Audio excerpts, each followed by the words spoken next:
As we get into day 4, we're going from 3 to 4 here of training camp. You have a lot of new faces on the blue line. How do you help them develop some chemistry out there, and how have they been for you filling into the systems that you're trying to set?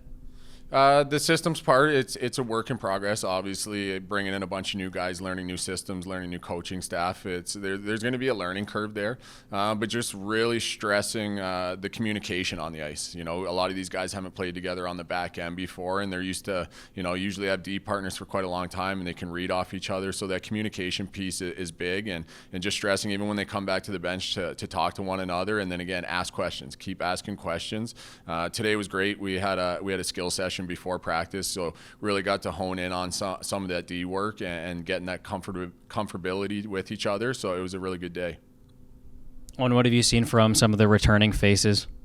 The returning guys, they've come back to camp ready to go. It looks like they've all gained a step. They're more comfortable within our systems as well, and they're doing a really good job of pushing the pace. It's been a highly competitive camp so far, and again, that really comes from the returning guys pushing that pace, but a lot of those new guys are bringing it as well. As a former player, curious to see your take as far as preparing for camp. It's obviously way different as a coach than a player, but have you noticed any difference from the way that you used to prepare as a player to the way that guys are coming in now?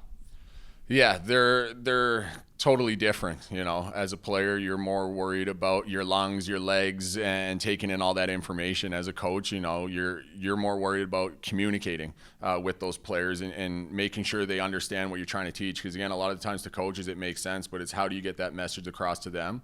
So again, it's the first day of camp, just like players. A lot of the times, coaches, you haven't done it for 4 or 5 months in the summer. You're a little antsy to get going, and you want to get that first one under your belt as well.